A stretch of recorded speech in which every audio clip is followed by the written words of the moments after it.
अस्सलाम वालेकुम नाज़रीन, आप देख रहे हैं प्रोग्राम दो टोक। मैं हूं Kiran Naz. DG ISPR lieutenant general Ahmed Sharif ने आज GHQ रावलपिंडी में 1 घंटा 32 मिनट की अहम तरीन प्रेस कॉन्फ्रेंस की है, जिसे PTI के खिलाफ अब तक की सख्त तरीन प्रेस कॉन्फ्रेंस कहा जा सकता है।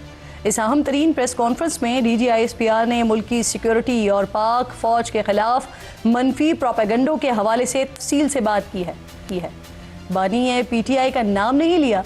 लेफ्टिनेंट जनरल अहमद शरीफ ने कहा कि एक शख्स का बयानिया मुल्क की सिक्योरिटी के लिए खतरा बन चुका है। वो शख्स अपनी जात का कैदी है, पाकिस्तान कुछ नहीं।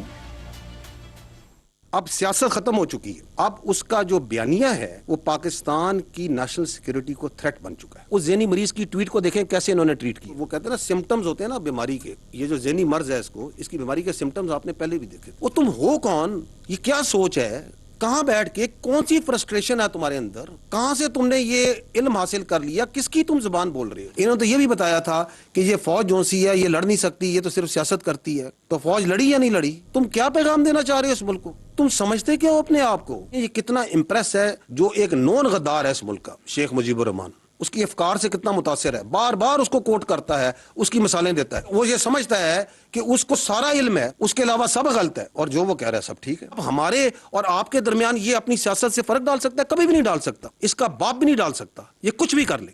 भेजो अपनी औलाद को इस फौज में, उनको तो तुमने बाहर रखा हुआ है, भेजो इस फौज में और खड़ा करो ख्वारिज के आगे, खड़ा करो हिंदुस्तान के आगे जिनकी तुम सहूलतकारी कर रहे हो। अगर कोई अपनी जात के लिए, अपने डिल्यूजनल माइंडसेट के लिए, अपनी नार्सिस सोच के लिए इस आर्म्ड फोर्सेस को, इसकी लीडरशिप पे अटैक करता है, then we will also come bare knuckle। साथ ही DG ISPR ने जेल में बानी तहरीक इंसाफ की मुलाकातों और वहां से आने वाले बयानात और इस हवाले से आईन और कानून में मौजूद तफसील पर भी खुलकर इजहार किया। Go and meet a convict और वहां से बयानिया आ रहा हो मुसलसल against its own countries arm forces, ये आइन की किस शिक में दर्ज है, किस बात की इजाजत? You talk about the article 17 freedom of association, बड़ा क्लियर लिखा है कि फ्रीडम ऑफ एसोसिएशन की इजाजत है, पॉलिटिकल एक्टिविटी की इजाजत है, सब्जेक्ट टू रीजनेबल रिस्ट्रिक्शंस। कौन सी रीजनेबल रिस्ट्रिक्शन? कोई ऐसी चीज की इजाजत नहीं दी जाएगी जो कि सिक्योरिटी और इंटेग्रिटी ऑफ स्टेट के खिलाफ। आर्टिकल 19 कहता है कि फ्रीडम एक्सप्रेशन की इजाजत है, बिल्कुल है, लेकिन ऐसी फ्रीडम एक्सप्रेशन की इजाजत नहीं दी जा सकती जो कि सिक्योरिटी, इंटेग्रिटी और डिफेंस ऑफ पाकिस्तान के खिलाफ हो। अभी आपके 3 दिन पहले एक मुलाकात होती है, उस मुलाकात का जितना पिरमाइस बनाया जा रहा था वो बनाया जा रहा था ह्यूमन राइट्स पे, वो बनाया जा रहा था बीमारी पे, वो पता नहीं किस किस चीज पे बनाया जा रहा था। बाहर आती है कोई बीमारी की, कोई वो सारी बातचीत जो सी है वो आपकी फौज के शान में एक सीधा लिख के आ जाता है। तो ये कौन सी मुलाकातें हैं? ये कौन सा आइन, कौन सा कानून, कौन सा रूल इस मुलाकात को तहफ़्फ़ुज़ कर सकता है, इसको जस्टिफाई कर सकता है? नाज़रीन, DG ISPR ने भारतीय और अफगान मीडिया पर पाकिस्तान मुखालिफ प्रोपेगेंडे और बानी तहरीक इंसाफ की ट्वीट्स और उनकी बहनों की भारतीय मीडिया पर मुल्क मुखालिफ इंटरव्यूज़ पर गुफ्तगू करते हुए कहा कि भारतीय मीडिया मखसूस टोले का सबसे बड़ा सहूलतकार है। मुल्क में बैठ के आपका एक माइंडसेट जो सा है, एक जो ज़हनी मरीज है यहाँ बैठ के जो सा है ये सारी बातें कर रहा है अफवाज पाकिस्तान के खिलाफ, और फिर पिक करता है इंटरनेशनल मीडिया का सबसे बड़ा फैसिलिटेटर इंडियन मीडिया। वहाँ सोशल मीडिया ही पीछे नहीं ठहरता, साथ साथ वो भी लगा हुआ है। ये जो इंडियन मीडिया, अफगान मीडिया ये जो चला रहा है, ये कोई फ्री लंच है? इस तरह फ्री लंच ये कलूजन है कि हम इधर से बयानिया बनाएंगे, आप इसको उठाएंगे, क्योंकि आपका और हमारा मकसद एक है, हमारा दुश्मन एक है, पाकिस्तान की अफवाज, उसकी leadership. You can fool some of the people all the time, all of the people some of the time, but you can not fool all the people all the time. तो आपकी ये सियासी शोबदाबाजी है, इसका काम, इसका वक्त अभी खत्म हो। वज़ीर आला खैबर पख्तूनख्वा सुहेल आफरीदी के इल्ज़ामात से मुतल्लिक भी उनसे सवाल हुआ। DG ISPR ने इन इल्ज़ामात को झूठ और सूबे के मसाइल से तवज्जो हटाने का वतीरा करार देते हुए सख्त अंदाज में रद्द अमल दिया। जो चीफ मिनिस्टर खैबर पख्तूनख्वा, उन्होंने एक इल्ज़ाम आयद किया, कहते हैं मसाजिद के अंदर कुत्ते बांधते हैं, और जब हम उनको कहते हैं तो वो आगे से कहते हैं जी कि हम आप में और कुत्तों में कोई तफरीक नहीं करते। और इसके ऊपर ना उन्होंने माजरत की और ना आपकी जानिब से कोई मुतल्लिक जो है कोई रद्द-ए-अमल आया। They have a comical obsession with army. सुबह उठते हैं, शाम तक वो जो अंदर बैठा हुआ है ज़हनी मरीज से लेके बाकी जितने हैं वो फौज के बारे में बात करते हैं। उनको इस चीज़ में कोई परेशानी नहीं है कि सच बोल रहे हैं झूठ बोल रहे हैं। तो बाकी ये जो कहते हैं इनके लिए मैं यही कहूँगा कि बार्किंग, जो कुत्ता भौंक रहा होता है ना, उसके बारे में जो है ना ज़्यादा परेशान होने की ज़रूरत नहीं होती। खैबर पख्तूनख्वा में गवर्नर राज के हवाले से भी सवाल हुआ, जिस पर डीजी ISPR का कहना था कि इसका फैसला हुकूमत करेगी, फौज का इससे कोई लेना देना नहीं। तर्जुमान पाक फौज ने कहा कि दहशतगर्दी एक दिन में ख़त्म नहीं हो सकती, इसके लिए सियासी मर्जी दरकार है। उन्होंने नेशनल एक्शन प्लान पर अमल दरामद की ज़रूरत पर जोर दिया। अफगानिस्तान से मुज़ाकरात से मुतल्लिक सवाल पर डीजी ISPR ने कहा कि पाकिस्तान की रियासत ने बातचीत से कभी इनकार नहीं किया। 2021 से अफगान हुकूमत से बातचीत कर रहे हैं, लेकिन ये वाजे भी कर दिया कि फितनतुल खवारिज से बातचीत नहीं होगी। इस प्रेस कॉन्फ्रेंस के बाद क्या नाज़रीन तहरीके इंसाफ की मुश्किलात बढ़ जाएंगी? हुकूमत क्या सिर्फ माइनस इमरान खान के मशवरों तक रहेगी या फिर कोई एक्शन भी हुकूमत की तरफ से हो सकता है? और KPK की हुकूमत का जो सियासी मुस्तकबिल है वो आज के बाद अब होगा क्या? वहाँ गवर्नर राज लग सकता है क्या? इन तमाम सवालों के जवाब जानने के लिए प्रोग्राम में हाई मोअज़्ज़ज़ मेहमानों में सबसे पहले मुझे फैसल करीम कुंडी साहब, जो कि गवर्नर हैं खैबर पख्तूनख्वा के, और अगर कोई सिचुएशन डेवलप होती है खैबर पख्तूनख्वा में तो सबसे इंपॉर्टेंट किरदार गवर्नर साहब का हो जाएगा। बहुत बहुत शुक्रिया आपका गवर्नर साहब। अभी आपके सामने सारी सिचुएशन है, बहुत कुछ आज की प्रेस कॉन्फ्रेंस के बाद वाजे भी हो गया। अगर कुछ होता है, अगर गवर्नर राज की बात होती है तो उसमें सबसे इंपॉर्टेंट रोल फिर आपका ही हो जाएगा। सर, इस सवाल का जवाब दीजिए कि क्या वाकई गवर्नर राज लगने जा रहा है अब सूबे में?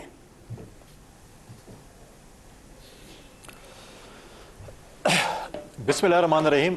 देखें,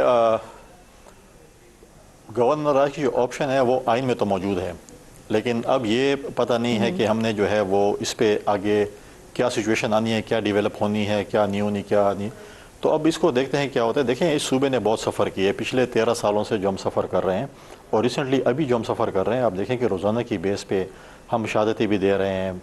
हमारे सिक्योरिटी फोर्सेस हैं, अगर हमारे पुलिस के नौजवान हैं, चाहे वो FC है, चाहे वो फ़ौज है, सब शहादतें दे रहे हैं।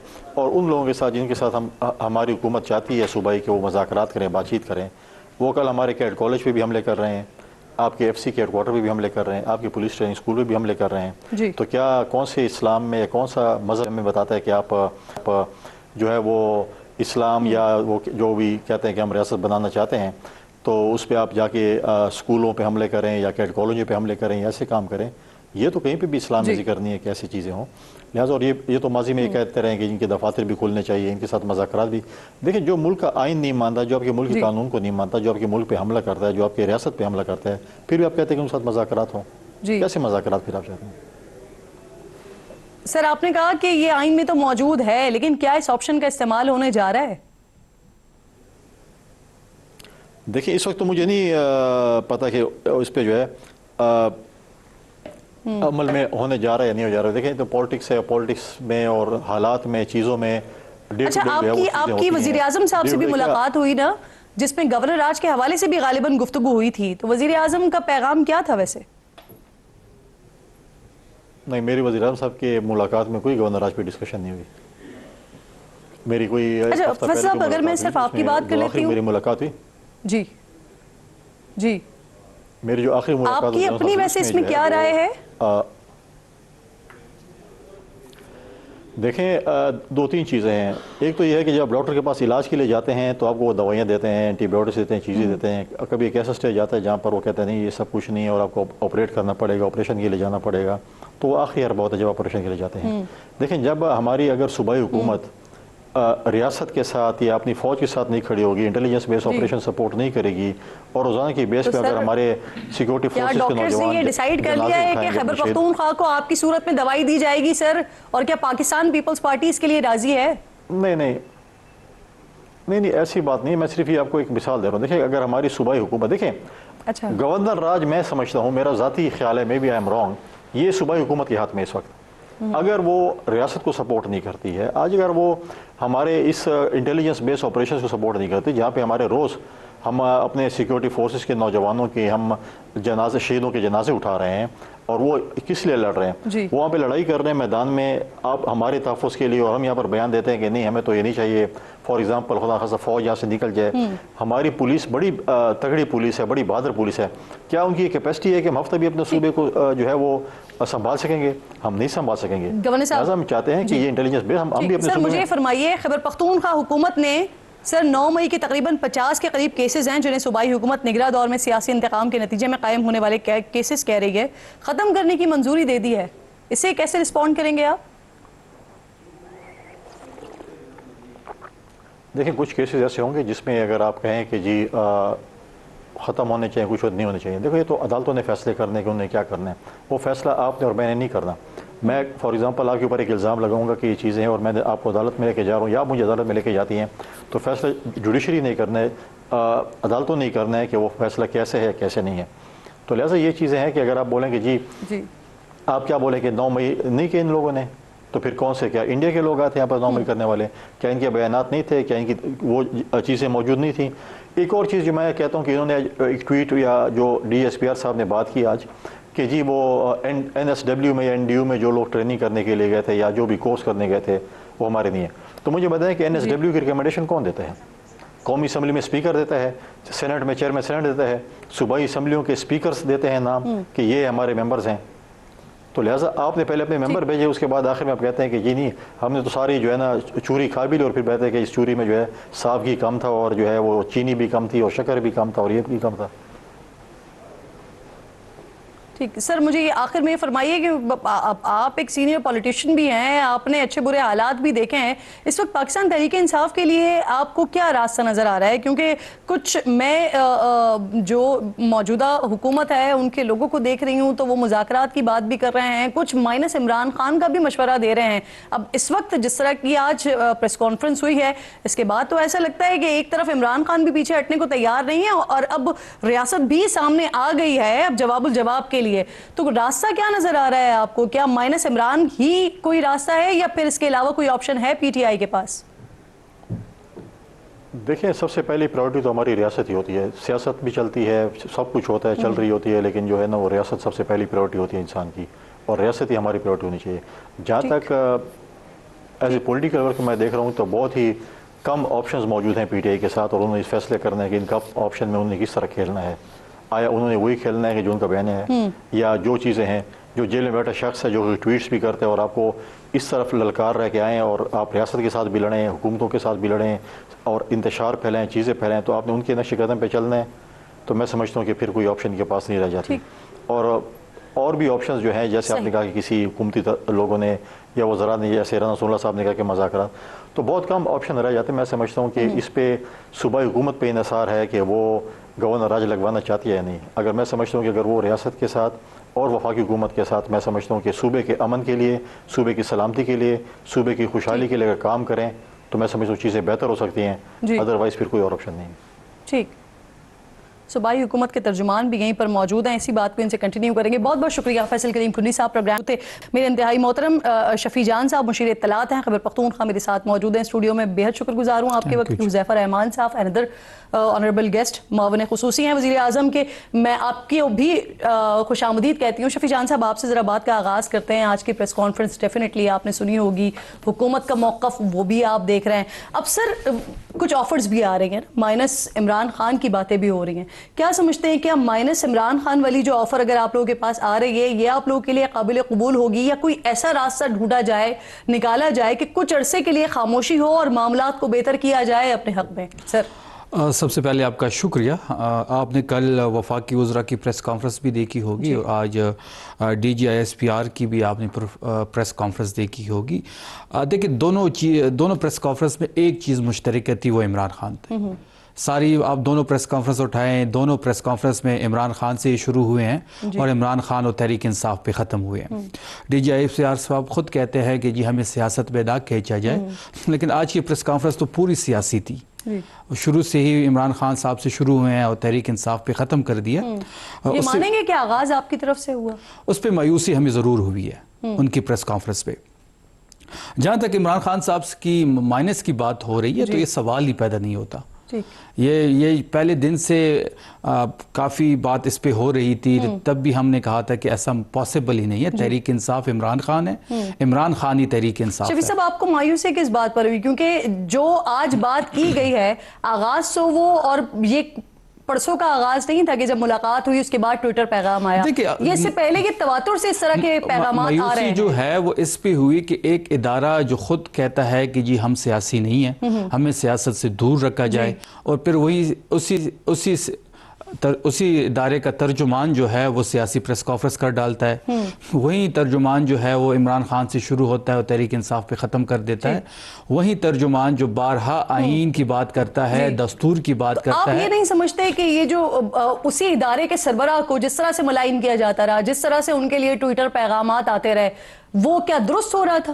देखिए, आप उस जिस ट्वीट की आप बात कर रही हैं, जब आप सर नंबर ऑफ पैगामात हैं। आप जब एक बंदे को एक महीना आइसोलेशन में रखेंगे, उससे पहले भी तो ऐसे ही एक पैगामात आते महीने रहे ना सर। आइसोलेशन में रखेंगे, उस आइसोलेशन में उसको ज़हनी टॉर्चर का निशाना बनाएंगे, उसको डिस्कनेक्ट, जेल के अंदर अमला भी उससे नहीं मिलेगा, वो किसी इंसान से मिल नहीं सकता, किसी की आवाज़ सुन नहीं सकता, तो डेफिनेटली गुस्सा होता है। वो सियासी, वो पाकिस्तान का साबिक वज़ीर आज़म रह लेकिन चुका ये है। गुस्सा तो ये वो जो आप पाकिस्तान 28 दिनों की बात कर रहे हैं उससे पहले की बात है ना सर। पाकिस्तान ये की जब से चल रहे हैं पॉलिटिकल मुसलसल। पार्टी का लीडर है, साबिक वज़ीर आज़म है, मुल्क का पॉपुलर तरीन लीडर है। उसके साथ जब आप नहीं समझते वैसे कि वहां से जो पैगामात आ रहे थे वो भी दुरुस्त नहीं है? देखिए, बात यह है कि इदारे की तरफ से जो प्रेस कॉन्फ्रेंस की गई है वो मुतवातिर होती रही है, तो ये मायूस कुन है। ठीक, हुज़ैफा रहमान साहब भी साथ मौजूद हैं और इसके साथ साथ मुझे ब्रिगेडियर हारिस नवाज साहब भी ज्वाइन कर रहे हैं प्रोग्राम में। मैं आप दोनों को खुशामदीद कहूँगी। हुज़ैफा साहब, इदारे के मुताबिक खान साहब जो है ना वो इस वक्त एंटी स्टेट हैं, सिक्योरिटी थ्रेट हैं। जो हुकूमत की तरफ से पैगामात सामने आ रहे हैं, जैसे तलाल चौधरी साहब, वो ये बात कर रहे हैं कि जिस तरह से हमने MQM का दौर देखा था, वहाँ पर उनका जो कायद माइनस हुए, उसके बाद MQM को सियासत की इजाज़त मिली। अब पाकिस्तान तहरीक इंसाफ के पास भी ऑप्शन मौजूद है। अब ये जो ऑप्शन है, ये तलाल चौधरी साहब की तरफ से पेशकश है या ये हुकूमत की पेशकश है सर पाकिस्तान तहरीक इंसाफ के लिए? जी, बहुत शुक्रिया किरण। मैंने पेशेंटली सुना है अपने भाई को, तो मैं चाहूँगा शफी जान साहब मुझे भी पेशेंटली सुने। पहली बात तो इनकी गुफ्तगू में तजादात पे मबनी गुफ्तगू इन्होंने की, मेरे भाई हैं, लेकिन आप ये देखें कि एक तरफ ये कहते हैं कि हमने मुज़ाकरात एस्टेब्लिशमेंट से करने हैं, खुद उस एस्टेब्लिशमेंट को सियासत में आने की दावत देते हैं। जब वो एस्टेब्लिशमेंट मुज़ाकरात नहीं करती, इनकी बात नहीं सुनती, तो फिर उस एस्टेब्लिशमेंट के मुतालिक जो बयान या जो अल्फाज बानी तहरीक इंसाफ ने इस्तेमाल कर किए, अगर ठीक है वो फ्रस्ट्रेशन में थे, आप ये आकर बता दें, कम से कम उनकी बहनें तो फिल्टर लगा सकती हैं। आप कैबिनेट के लोग हैं, आप लोग तो किस एंगर में थे? आप लोगों ने उस ट्वीट को रीट्वीट किया। बेसिकली असल बात यह है कि बानी तहरीक इंसाफ की जो मैना मानो वाली पॉलिसी है, उसमें आज उनकी सियासी जमात के लिए वो नौबत आ गई है कि अब आगे उनके लिए कुआं है और पीछे खाई है। बेसिकली जो बानी तहरीक इंसाफ, सर आप अपना जवाब देना हुज़ैफा साहब। अब ये किसकी पेशकश है सर? हुकूमत की पेशकश है या तलाल चौधरी साहब की पेशकश है? नहीं, देखिए, एक तजवीज है। तलाल चौधरी साहब हुकूमत का हिस्सा है, कैबिनेट के मेंबर हैं, और ये तजवीज को अच्छी तजवीज है कि अगर बानी तहरीक इंसाफ अपने लोगों के लिए ऐसी सूरत हाल पैदा कर चुके हैं कि उनके लिए सियासत करना मुश्किल हो गई है, कभी उसे 9 मई कराते हैं, कभी 26 नवंबर कराते हैं, अगर वो लोग जो है किसी और प्लेटफॉर्म के जरिए उस सियासत को कंटिन्यू करें, यानी इमरान खान माइनस हो जाते हैं तो है। पाकिस्तान तहरीक इंसाफ को इजाजत है मुकम्मल तौर पर सियासत करने की? जी किरण नाज साहिबा, मैं आपको बताऊं कि माइनस हो नहीं जाते। मुझे, I am a Democrat, you know me very well, लेकिन मुझे अब ये लग रहा है कि बानी तहरीक इंसाफ ने ऐसी पोजीशन खड़ी कर दी है कि अब वो माइनस होंगे ही होंगे, और पाकिस्तान की सियासत में मैं तो उनकी कोई जगह नहीं देख रहा। और आने वाले दिनों में मैं आपको जो MQM पे पाबंदी के बाद, अल्ताफ हुसैन पे पाबंदी के बाद जो MQM का हशर हुआ था, मैं वो हशर जो है वो पाकिस्तान तहरीक इंसाफ का देख रहा हूँ। हारिस नवाज साहब, बहुत शुक्रिया सर। क्या इमरान खान माइनस तहरीक इंसाफ ये कबूल होगी सर?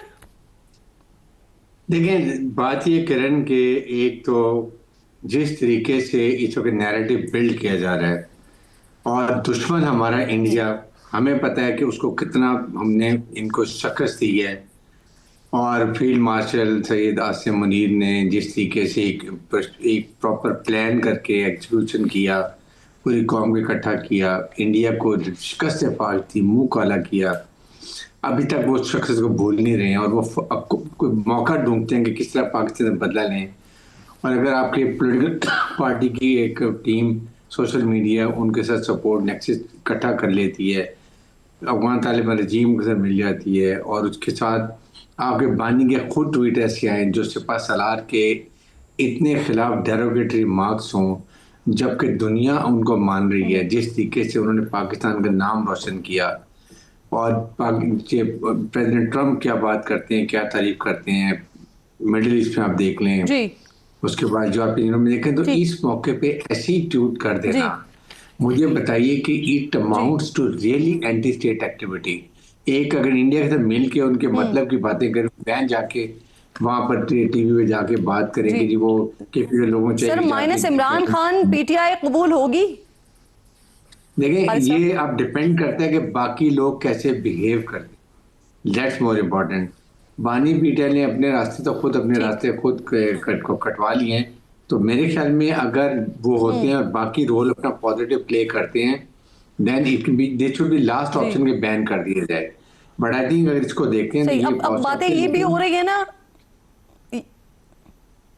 ये बैन का ऑप्शन मौजूद है सर, क्योंकि इससे पहले भी अतातारड़ साहब ने एक दफा आए थे, प्रेस कॉन्फ्रेंस की थी और कहा था कि बैन हो सकते हैं, लेकिन फिर वो बैन नहीं हुई थी। और अभी थोड़ी देर पहले अतातारड़ साहब गुफ्तगू कर रहे थे तो उन्होंने कहा कि बैन जेर गौर नहीं है, तो ये ऑप्शन है आपके मुताबिक? देखें बात यह है कि जिस तरीके से आज DGI ने पूरी चार्जशीट एंटी स्टेट और ये जो जिस तरीके से आप अब फौज को उकसा रहे हैं कि वो अपने सुबह सलाह तरफ खड़े हो जाए, आप फौज की जो बातें की गई हैं, अगर 4 लोगों ने NDU इस्तेमाल किया, जाकर उनको कह रहे हैं वो आदमी जाफर में सादिक हैं, तो देखें कंसिडरेशन 100% दोनों चीज़ें हो रही होंगी। I am not very sure minus Imran बानी PTI और ऑल्सो KG पार्टी पे बैन लग जाए, दिस लॉजिक बन भी सकता है।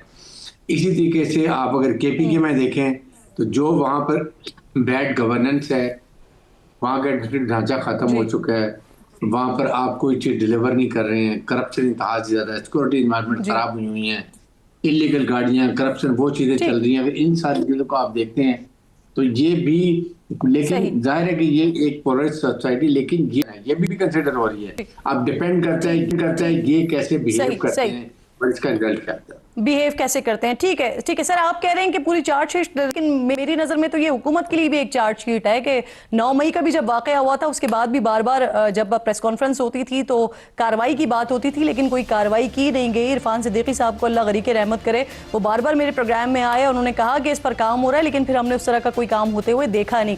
अब हुकूमत क्या स्टेप्स लेगी या कुछ सोच रही है, कुछ है पेंडिंग में जो होने जा रहा है, इस पर बात करते हैं। तीनों मोअज़्ज़ज़ मेहमान मेरे साथ ही मौजूद हैं। एक छोटा सा ब्रेक लीजिए, ब्रेक के बाद वापस आते हैं।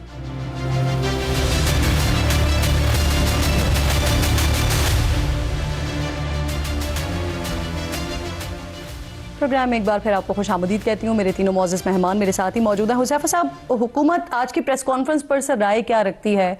अभी थोड़ी देर पहले अता साहब कह तो रहे थे कि वर्ड टू वर्ड जो भी DGI-SPR ने कहा उसको इंडोर्स करते हैं, लेकिन सर अब इंडोर्स से आगे की बात है ना, अब जो बॉल है वो आपके कोर्ट में है, तो हुकूमत क्या एक्शंस लेने का सोच रही है, क्या प्लान कर रहे हैं आप लोग, और आने वाले वक्तों में क्या हो सकता है? जी बहुत शुक्रिया। मैं किरण नाज साहिबा आपकी बात सुन रहा था कि 9 मई के बाद जो है जो एक्शंस लेने चाहिए थे वो नहीं लिए गए। इसको तो आपको अप्रिशिएट करना चाहिए कि हमने एक सियासी जमात को फिर भी स्पेस दी और कोशिश की कि शायद सुबह का भूला शाम को लौटा, तो उसे भूला नहीं कहते, लेकिन मुसलसल जिस तरीके से, जिस ढीठ पने पे ये जमात अड़ी हुई है और जिस तरीके से 26 नवंबर हुआ, मुसलसल जो प्रेस कॉन्फ्रेंस ये करते रहे, ट्विटर के ऊपर जो कुछ करते रहे, इसके बाद देखिए मैं समझता हूँ कि अभी रेड लाइन क्रॉस कर चुके हैं और बहुत मुश्किल होगा कि पाकिस्तान के सियासी निज़ाम में बानी तहरीक इंसाफ को सियासी गुंजाइश देना। और ज़ाहिर है आपने बार बार ये सवाल किया कि क्या बानी तहरीक इंसाफ के बगैर इनकी जमात सियासत कर सकती है।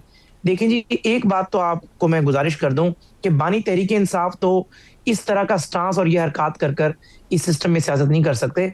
हाँ, उसके बाद उनकी जमात है, उनका कंडक्ट है, अगर वो किसी नए नाम से रजिस्टर कराते हैं या वो उस इंतहा पे नहीं जाते जिस इंतहा पे माजी में अल्ताफ हुसैन जाया करते थे, उनके लोग यहीं पर हैं, यही फारूक सत्तार साहब हैं, यही मुस्तफा कमाल है, तो जाहिर है किसी सियासी जमात को या किसी MNA MPA को आप सिर्फ इसीलिए बैन नहीं कर सकते कि वो एक जमात से जुड़ा हुआ था। अगर वो अपना किबला दुरुस्त कर लेगा तो जाहिर है उसके लिए गुंजाइश निकाली जाएगी। लेकिन अगर बानी तहरीक इंसाफ ये समझते हैं, नहीं, ये मैसेज आप लोगों ने वैसे PTI को दिया है कि अगर यही पार्लियामेंटेरियंस किसी और सियासी जमात से आ जाएं तो वो सियासत कर सकते हैं? मैं अब दे रहा हूं जी, मैं बिल्कुल आपके प्लेटफॉर्म के तवज्जुह से दे रहा हूं कि बानी तहरीक इंसाफ के हवाले से आप तो गिलास को आधा खाली देख रही है, मैं गिलास को आधा भरा हुआ देख रहा हूँ। DGISPR की प्रेस कॉन्फ्रेंस को आप ये तो देख रही हैं कि ये मेरे भाई शफी साहब कह रहे हैं कि जो उनने सियासी प्रेस कॉन्फ्रेंस कर दी। भाई आप एक फौज के सिपह सलार को मलायन करने की कोशिश करते हैं। देखिए ये अब नहीं होगा। बानी तहरीक इंसाफ सुन रहे शफी साहब सारे, मैं ये सारे सवाल रखूंगी उनके सामने। हारिस साहब, इससे पहले जरा मुझे सिर्फ ये बता दें, आज की प्रेस कॉन्फ्रेंस को हम कहेंगे कि पाकिस्तान तहरीक इंसाफ के लिए सख्त तरीन प्रेस कॉन्फ्रेंस है, जो हुज़ैफा साहब भी बात कर रहे हैं कि मैसेज चला गया है PTI को। देखें, ये जो बातें हुई हैं, ट्रोलिंग हुई है, नेक्स्ट चीज एक हुआ है इंडिया का, तहरीक तालिबान रजीम का, ट्रोलिंग का और इनके बानी के जो निकले हैं, ये अनएक्सेप्टेबल है, बियॉन्ड कॉम्प्रिहेंशन है। एक normal balanced person can not talk against an army और अगेंस्ट एन सिपा सलार जिसको दुनिया रिकग्नाइज करती है, जिसने एक इतना बड़ा कारनामा करके दिखा दिया, और उसके बारे में आप ऐसे अल्फाज इस्तेमाल करें which I will not live like to repeat. तो इसलिए मैं ये कहता हूँ कि ये बहुत ही सख्त अल्फाज, और आज DGISP की बॉडी लैंग्वेज देख लें, he was very very clear, there was no doubt about it कि उनको क्लियर हो जाना चाहिए कि क्या ये जो मैसेज था कि ये बार बार नहीं हो सकता, ये हर बार नहीं हो सकता कि आप सरबराह को तनकीद का निशाना बनाएं या आप अवाम और फौज के दरमियान रखना डालने की कोशिश करें। अब हम खड़े हुए हैं बीच में, और फिर जो उन्होंने बड़ा क्लियर मैसेज दिया कि we will also come bare knuckle, इसको कैसे डिफाइन करेंगे आप? इसका ये कि उन्होंने कहा कि फौज रहेगी, पाकिस्तान है और मुसल्लह फौज की वजह से रहेगा। पाकिस्तान की मुसल्लह फौज पाकिस्तान की टेरिटोरियल बाउंड्रीज की, पाकिस्तान की अवाम की जान माल की हिफाजत की जियोग्राफिकल बाउंड्रीज की जामिन है। और खुद ये इनको समझ आना चाहिए, जिस मुल्क में आपकी अपनी फौज नहीं होती उस मुल्क में दुश्मन की फौज होती है। फॉर गॉड से आप कहते थे फौज लड़ाका नहीं है, फौज तो अब ये कर रही है वो कर रही है। We are proved, we are very focused in operation planning, operation training, और हमने ये करके पूरी कौम को, दुनिया को बता दिया तो व्हाट इज पाकिस्तान, और पाकिस्तान की मुसल्लह फौज are never second to none. तो ये चीजें क्लियर होने के बाद अब उन्होंने बड़ी क्लियर ये बात बता दी है कि हमने क्या सोच ली है, हमने ये लास्ट टाइम बात की है, इसके बाद वी डोंट डू। अभी मेरे ख्याल में मंडे ऑनवर्ड बाद आपको ये एक्शन होते नजर भी आने शुरू हो जाएंगे। सही। अब ये भी है ना सर कि उज़्मा खान साहिबा आज मीडिया से गुफ्तगू कर रही थी और उन्होंने कहा कि खान साहब ने कहा है कि अब सिर्फ एक ही रास्ता है कि सड़कों पर निकलें। इतवार को पेशावर में अहम जलसा, और फिर उस अहम जलसे में क्या अहम ऐलानात शफी साहब हो सकते हैं, क्या मुतवक्के हैं? देखिए, आपने काफ़ी टाइम दिया दोनों हजरात को, मैंने कहा आप सुन लें जरा, फिर उसके बाद रिस्पॉन्ड कर लीजिएगा। कुछ टाइम मुझे भी दिया जाए। काफ़ी हारिस साहब ने भी और हुज़ैफा साहब ने काफ़ी चीज़ें को डिस्कस भी किया। देखिए, जहाँ तक हारिस साहब ने कहा कि जी वहाँ पे बैड गवर्नेंस है खैबर पख्तूनख्वा में, तो देखिए खैबर पख्तूनख्वा में हम तीसरी दफ़ा हुकूमत में हैं। अगर हमारी बैड गवर्नेंस होती तो हम तीसरी दफ़ा हुकूमत में ना होते। हारिस साहब का ताल्लुक शायद कराची से है, जहाज से भी, इनको कोई डायनामिक्स का शायद इतना इल्म नहीं है खैबर पख्तूनख्वा का।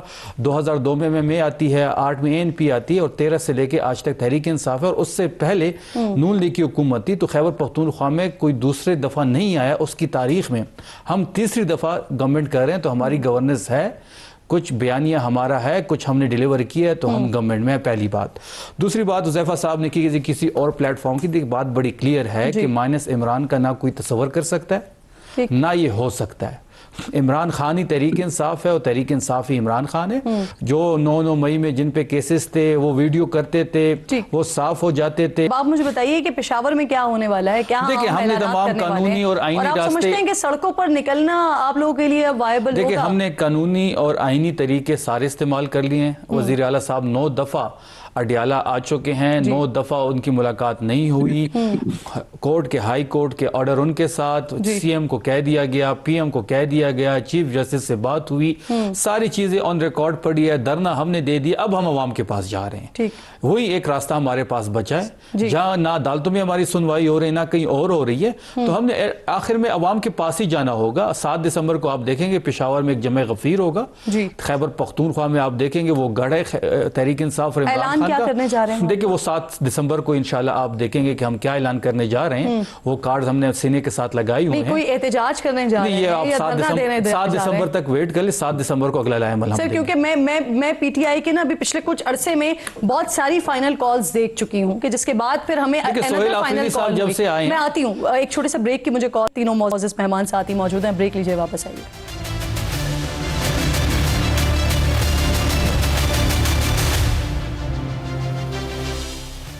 वेलकम बैक वंस अगेन जी। आज की अहम प्रेस कॉन्फ्रेंस, उसी पे ही प्रोग्राम में डिस्कशन हो रही है। शफी जान साहब, ब्रेक से पहले हम सवाल छोड़ के गए थे कि आप लोग करने क्या जा रहे हैं, और मैंने आपसे ये कहा था कि हम बहुत सारी फाइनल कॉल्स भी देख चुके हैं, लेकिन उसके बाद फिर अनदर फाइनल कॉल आ जाती है। देखिए 8 अक्टूबर से सोहेल आफरीदी साहब नामजद हुए हैं और 15 अक्टूबर को उन्होंने चार्ज लिया है। ठीक, हमने कोई कॉल नहीं दी, सोहेल आफरीदी साहब ने कोई कॉल नहीं दी। सही सही। 7 दिसंबर को हम अपना लाएमल, नया कैलेंडर शुरू हुआ है अभी, हम 7 दिसंबर को अपना लाएमल रखेंगे। सोहेल आफरीदी साहब, मैं बार बार ये आपके शो में भी कह रहा हूँ, मैंने बार बार सोशल मीडिया पे भी कहा कि वो अनप्रेडिक्टेबल है, उनको प्रेडिक्ट करना बड़ा मुश्किल है, वो आउट ऑफ द सिलेबस आए हुए हैं। तो आप इंशाल्लाह 7 दिसंबर को देखेंगे कि पेशावर में जो हमारा जलसा होगा उसमें हम जो अपना अगला लाएमल देंगे तो इंशाल्लाह वो कारआमद भी साबित होगा। आपको मैं एक और ट्वीट भी बता देती हूँ। अभी थोड़ी देर पहले ही आप ही की पार्टी के चेयरमैन मौजूदा बैरिस्टर गौहर साहब वो लिख रहे हैं कि सियासी जमात का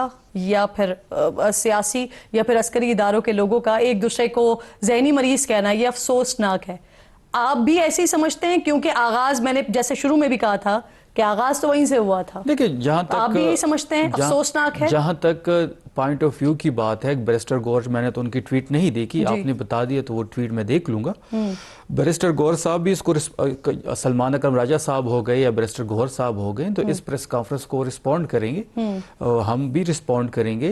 देखें, हम ये मायूस कुन रहा है हमारे लिए ये प्रेस कॉन्फ्रेंस। डीजी ISPR एक प्रोफेशनल फौज के तर्जुमान है। अच्छा, चले हम इसको इस तरह से कर लेते हैं, उसको आपने बता दिया, लेकिन वो जो पहले आया था एक ट्वीट, वो आपके लिए अफसोसनाक नहीं है? जो आपके चेयरमैन कह रहे हैं आप उन्हें सेकंड नहीं करेंगे? ये सारी डिटेल्स हम इंशाल्लाह कल सामने रखेंगे और उस पे मरकजी लीडरशिप भी इसको रिस्पॉन्ड करेगी और सूबाई, यानी अभी सोचा जाएगा कि वो अफसोसनाक है या नहीं है। इस पे हम देखिए, इस पे हमारी एक हमारी पूरी इस पे मरकजी सूबाई कैबिनेट भी बैठेगी, इस पे पार्लिमानी पार्टी भी बैठेगी, तो एक लाएमल तय होगा। वो लाएमल आप सबके सामने होगा। कल प्रेस कॉन्फ्रेंस होने जा रही है, अब करने तो चाहिए, सूबाई हुकूमत भी रिस्पॉन्ड करेगी और सलमान अकरम राजा साहब को भी चाहिए और बैरिस्टर गौहर साहब को भी चाहिए कि वो रिस्पॉन्ड करें। अब हुज़ैफा साहब, एक और भी अहम बात, आज डीजी साहब ने नॉन डिक्लेयर का शेख मुजीबुर रहमान को, और नून लीग का इस पर मौक़िफ़ जो है वो क्या वो भी तब्दील हुआ है? क्योंकि मियां साहब तो कहते थे कि शेख मुजीब बागी नहीं थे, उन्हें बागी बनाया गया था। जी, मुझसे सवाल कर रही हैं किरण साहिबा? जी जी, मैं आप ही से सवाल कर रही हूँ। सुनाई नहीं देगा। जी जी जी, मेहरबानी। देखें, पहली बात तो ये है कि शेख मुजीब पे मियां नवाज शरीफ साहब का मौक़िफ़ हो या बानी तहरीक इंसाफ का या आपका या मेरा, जिस मुल्क में वो हीरो था, जिसने वो मुल्क बनाया था, वहां हीरो नहीं रहा, तो उसको मजीद डिस्कस करना, वो तो वहां एक कंट्रोवर्शियल शख्स बन गया। उसके इवन के मुजस्मे का जो हाल किया गया, उसकी बेटी का जो हाल किया गया, चले बेटी ने तो ठीक है जुल्म सितम के पहाड़ वहां पर तोड़े होंगे, लेकिन जो शेख मुजीब के साथ उन्होंने सलूक किया वो वहां हीरो नहीं रहा। उसको हम अपनी पॉलिटिक्स में डिस्कस करना शुरू कर दें। और मियां नवाज शरीफ साहब ने भी, पता है ना, मैं तो आपसे पूछ रही हूं कि आपका भी मौक़िफ़ तब्दील हुआ है, फिर मैं वही कह रहा हूं, का भी मौक़िफ़ तब्दील हुआ है फिर? नहीं, मैं समझता हूं कि बिल्कुल मौक़िफ़ हमारा ना तब्दील नहीं हुआ, हमारा वही मौक़िफ़ है, और वो यही है कि शेख मुजीब कोई पाकिस्तान का हीरो नहीं है। और उसने जाहिर है 1971 में पाकिस्तान जब दो लख्त हुआ, उसमें शेख मुजीब का किरदार कोई अच्छा किरदार नहीं था। अगर हमारे किसी सियासी रहनुमा ने, इंक्लूडिंग मियां नवाज शरीफ साहब, उन्होंने अगर किसी एंगर में कोई बात कोट कर दी है तो बात कोई फाइनल बात नहीं है, हम इंसान है, खताओं के पुतले हैं। और मियां नवाज शरीफ साहब की बात को बेंचमार्क बनाकर ये कहना कि बानी तहरीक इंसाफ भी ये बात करेंगे जबकि इनके लोग इस बात को बुरा मान रहे होते हैं, तो ये कोई जस्टिफिकेशन नहीं है। दूसरी बात की मुझे आप मौका देंगी, दूसरी बात शफी जान साहब ने की कि जी हम ये बड़ी बात है, वहां पर हुकूमत में है जी, तीसरी दफा इन्होंने कहा हम हुकूमत में है, हमारी गवर्नेंस वहां अच्छी है। देखिए जी, पाकिस्तान में सियासत और गवर्नेंस दो डिफरेंट चीजें होगी। ये बड़ा अनफॉर्चुनेट है। पूरी दुनिया में ये वाहिद मुल्क है जहां पर लोग गवर्नेंस को देके वोट ही नहीं देते। अगर गवर्नेंस को देके वोट देते मुझे ये बता दें, पार्टी भी जो सिंध में पिछले मौजूद है। दिनों बहुत बड़ा मसला बना वो मुलाकातें थी, और फिर वो मुलाकातें, वो चाहे प्रोपेगेंडा बना चाहे नैरेटिव बना, वो इंडिया तक गया, अफगानिस्तान तक गया, और वहां पर किस तरह से प्ले किया गया। अब आज की जो अहम तरीन प्रेस कॉन्फ्रेंस आ गई, उसके बाद सूबाई हुकूमत कह रही है कि हमें नहीं मिलने देंगे तो हम धरना देंगे।